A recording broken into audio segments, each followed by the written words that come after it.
Hello, how are you? My name is Diego Moldes. I'm a writer and I am the author of 15 published books. And the second one to be translated into English is also my longest and most wide ranging volume. It's called When Einstein Met Kafka Jewish Contributions to the Modern World. It was published in Spanish by Galaxia Gutenberg in Barcelona in 2019, in this edition you see here.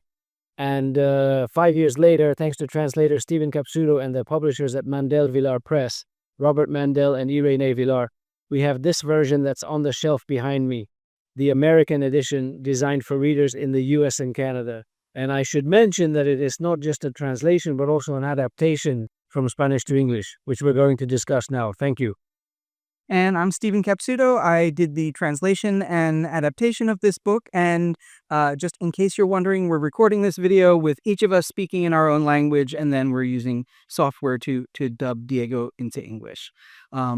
I think one of the things that struck me when you first emailed me the Word document and said, are you interested in this translation gig, was, aside from how long the book was, which was impressive, the amount of research that must have gone into it, but also the incredible range of fields in which Jews, who are a really small group of people, we're 0.2% of the world population, we're no more than 2.5% of any country other than Israel, and yet there's all these fields that you write about, from science, inventions, fashion, politics, human rights, everything imaginable, sports even, which we don't often think of ourselves as great athletes. All these fields in which Jews made really disproportionate contributions. And I was wondering, first of all, what is your theory on how that was possible? Why would one group of people who are so small, is there something about our history, our culture that would make it likely that this would happen? It's the question I asked myself about 25 years ago, because the research process, as you well know, began around the year 2000 and ended in November 2019 when the book came out in Spanish. And it didn't end there, because for the 2025 English edition, we added material and I believe made it a better book. So it's a quarter century of research. And that's the same question that I try to answer in the book, right? I created a distillation, so to speak, of the writings I'd been producing. I kept to the essentials in fields such as literature and film, which you could say are my two great passions, and where I have the most knowledge. Those sections go on rather longer than the others, and consist of a series of micro-essays. And the first part of the book, which can be read as a freestanding essay, unlike the second part, which is more encyclopedic, tries to answer the question you are asking. My answer has to do with education and culture, in that order. First, education, from a young age, with emphasis on literacy, and then culture. But it's also tied to a diasporic process that, for the Jewish people, spans 3,000 years, if not more, but at the very least about 3,000 years. And this diaspora makes the Jewish people a kind of oxymoron, if you'll allow me the expression, because they are at the same time heterogeneous, very heterogeneous, as Elias Canetti says in the quote I used as the epigraph to the introduction, but at the same time, they are extraordinarily homogeneous, united by a religion and a culture, Jewish culture, the culture of the Jewish people. So for me, this explanation has to do with, as I was saying, with the diaspora and education. And why have I emphasized this so much in the period that I analyzed, which, as you know, is from the end of the 18th century to the present day? Well, first, it has to do with emancipation and, unfortunately, also with anti-Semitism. It's prejudice of every intensity, from casual anti-Semitic or Judeophobic remarks to what we already know, to the Shoah or the Holocaust. In the era you're talking about, that's especially important because right before that era, there were centuries and centuries wherein, especially in much of Europe, Jews were barred from entire professions, barred from attending university. You can't live here, you have to live there. No, you can't live there anymore. There's all of this. I mean, it's sort of the kind of like engineered poverty that minority groups everywhere face, and Jews were facing it in Europe until then. And once the emancipation starts and it's legal to attend university and to practice law and practice all these other professions, I think there was this sense that because the law changed but the prejudices didn't, a lot of these Jews felt they needed to work harder and better and longer than everyone else if they wanted to be considered even half as good. And so there's this work ethic and this drive that will show them that I think a lot of these, especially the scientists and inventors, felt. And also something else that you write about in the book, which is that throughout history, most of history, most people were illiterate. People couldn't read. And the literacy rates among Jews were pretty consistently high through most of history.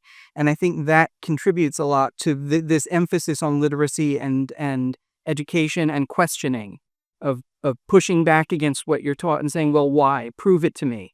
And I think a lot of Christians in that era, in the 16th, 17th, 18th centuries, were being taught, not to question, and were even punished legally if they questioned certain things. I completely agree with your interpretation. I think there is a period during the Renaissance, at least in Spain, which is what I know best, is the era of Antonio de Nebrija. According to a book I published after this one, Nebrija was of Jewish parentage, a converso, just like the grandparents of Miguel de Cervantes and so many others. Jewish literacy was tied to the proven fact that since the expulsion of the Jews after the destruction of the Second Temple in the year 70, that is, not far into the Common Era, this diaspora that spread throughout the Mediterranean and later across Europe, the Middle East, North Africa, and so on, was rooted in a culture of books. First, before that destruction and diaspora, literacy was only required for boys and men. It was not mandatory for women. But gradually, yeshivas began to appear, as you well know, for girls as well.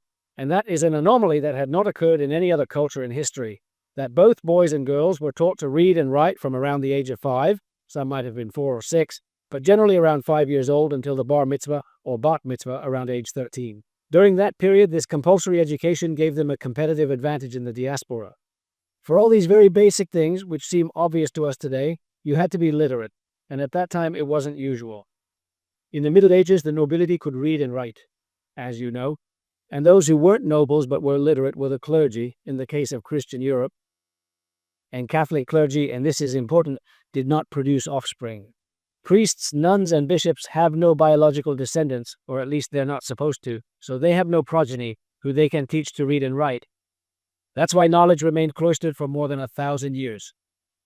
Written knowledge could be found in the cloisters of monasteries, but not in the cities or towns, and the Jews were among the first to actively incorporate literacy education into modern life during the late Middle Ages and early modern era.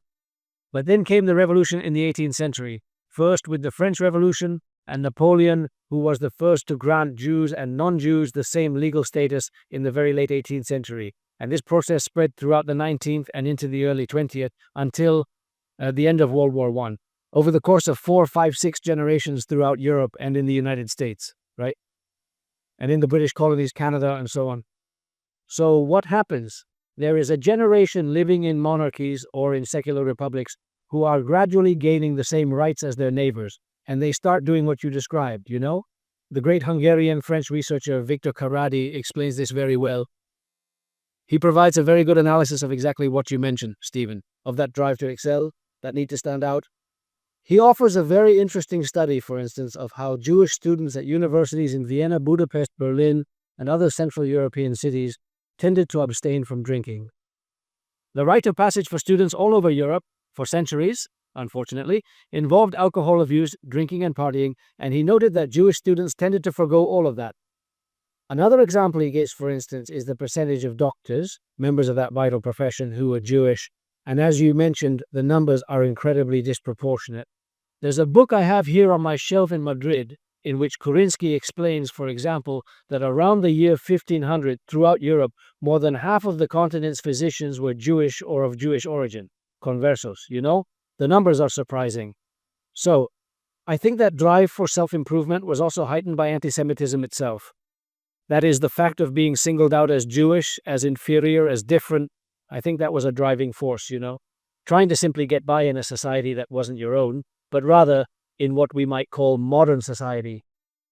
One of the side effects of that, which I had never even thought about before, is you point out that mindset, that work ethic, that drive, survives not just in Jewish families, but in the children and grandchildren of a lot of people who were forced to convert. So the kids weren't raised Jewish. The parents or the grandparents had converted to Christianity as a matter of survival, or in some cases to marry somebody because the conversion couldn't have worked the other way legally. And that even the children and grandchildren of these people who had converted from Judaism still had that drive to excel. Yes, absolutely. On this topic, Stephen, And I want to be very clear because it always leaves room for bad faith interpretations, right? There are probably people listening to us who fall into that category, and I intend to refute them and challenge their views. Some people argue that it's biological, genetic, hereditary. They think intelligence is inherited. Well, even if that were the case, which I don't believe it is. As I said, I believe in education and culture, but hereditary intelligence can't be sustained for 3,000 or 4,000 years. It's nonsense, because we are all a genetic mix of many different peoples. How does this apply to the Jews? There have been conversions throughout history, in the Caucasus, in many parts of the world, in North Africa, in the Americas. There have been marriages where one person was Jewish and the other was not. And one would convert to Judaism and have a Jewish marriage. Or the other way around, right? Where the Jew would become Christian, convert to Christianity, marry a Christian woman, and their children would no longer be Jewish, as you said. But that mindset, prioritizing education, survived.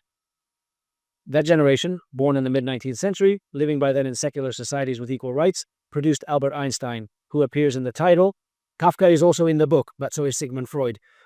And Freud also described the concept of self-hatred, the assimilated Jews who ended up renouncing themselves. But that did not mean they stopped being Jewish, even if they renounced the religion or the synagogue. Freud said such people would continue to carry and bear that blessing and that curse. He said they retain their status as a constant expatriate, as both an insider and outsider, in that duality inherent in diasporas. I always say it in the plural. It's not one diaspora, it's the diasporas, plural. And what you say is completely true. And I believe that this determination to do better does exist. For example, Norman Minea, who is a Romanian Jew living in New York, a truly great writer, described it much better than I have. He contributed a short text to the book, for which I'm very grateful. In it, he describes the constant need that a certain type of exiled or expatriate Jews feel to continually outdo themselves. They feel that any achievement is insufficient. That's not good for a person, but it's great for science. Because the scientific method is based on repetition, trial and error, continuous effort, and persistence. And well, I believe that the Jewish people, in the book, as I said, there are thousands of examples, you know this better than anyone because you translated it, which prove that it really is a matter of effort and hard work. Before we get to the last question, which is about why you wrote the book, I just want to let people know some of the fields that it covers. So there's science, inventions, medicine, politics, human rights, literature, movies, fashion, business, philosophy, music, architecture, journalism, comics and graphic novels, history, computing, sports, artificial intelligence. It's a very wide range of topics. How did you come to write this book? You're sitting in Madrid, in a country where there are hardly any Jews, right? There are some, but not vast numbers. And what made you want to write this book? It's interesting because in countries with very few Jews in them, like in Spain or Portugal, where I have also lived, people associate Jewishness only with religion. And as you know, my books do not deal with, we could say there are two puddles I avoid stepping into, which are religion and politics. Not because they're controversial, though they are, but because I think other authors know far more than I do about religion and politics. It is not my field. But my field is culture, and everything you've mentioned is what we could call, with a capital C, culture. And when I decided to write this book, I started with cinema, for example. I was surprised by the absolutely, to use your own words, Stephen, disproportionate role of Jews in founding the film industry. And not just the Hollywood industry in the United States, which began, if I recall right, in the autumn of 1911, with a film shoot by Cecil B. DeMille, who was Sephardic on one side of his family, and I go on to explain the whole origin of Hollywood. I remember a trip I took to Los Angeles in 2007, and in a used bookshop I picked up a book by Neil Gabler called An Empire of Their Own, How the Jews Invented Hollywood. I convinced the Spanish publisher Confluencias to have it translated into Spanish and publish it.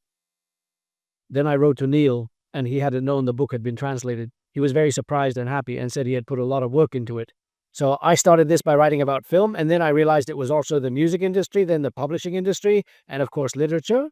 We've said that the Jewish people are the people of the book.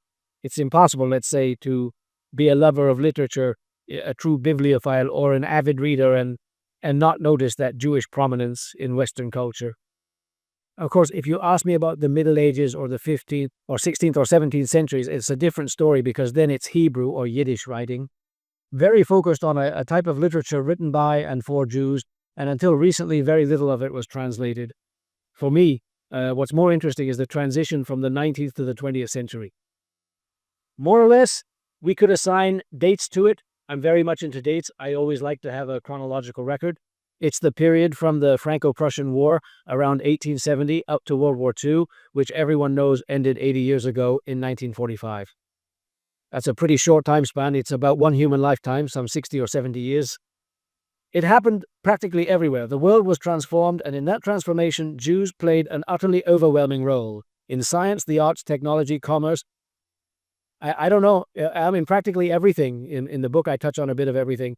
From the creation of Wall Street by German Jews, not its creation, but rather, let's say, the rebirth of Wall Street starting in the 1860s, and how those German Jews remade American banking and led the United States in the Teddy Roosevelt era, even before World War I, to become the world's leading economic power, surpassing the British Empire and so on. Right? And as I say, I cover all those fields to the best of my ability based on my reading, my travels, and my research. What inspired you to write this book? Why this topic? Well, I think my interest in the Jewish people, on the other hand, is also familial, especially in my father's family, my own father. That philo-Semitism, that admiration for the Jewish people. But mostly, as I said, it emerged from my reading and travels. Also, if you travel not as a tourist who's there to consume, but as a traveler, and I've always tried whenever possible to travel as a traveler. In fact, the title of the book, as you know, came to me in Prague during a trip at the Café Louvre, which is where Einstein and Kafka met. And when you, as I say, travel as a traveler, you try to look for signs. And often there are the great creations, cathedrals, museums, and so on. But then there is also a hidden history. And that's when I started to realize that we can clearly see the impact of Jewish communities in countless places, in almost every European capital, and of course in New York and Los Angeles, which I knew about. But I was also in Minneapolis and saw it there too, and in many places in Argentina. And to me, that's remarkable. Because most of the ancient peoples disappeared, they merged into other groups and ceased to exist as such. And the Jewish people is the only one to maintain that unity amid geographic dispersion. That's why I used the term oxymoron earlier, that homogeneous heterogeneity. All right, well, thank you very much. And again, the title of the book is When Einstein Met Kafka, Jewish Contributions to the Modern World. It was published this year by Mandel Vilar Press.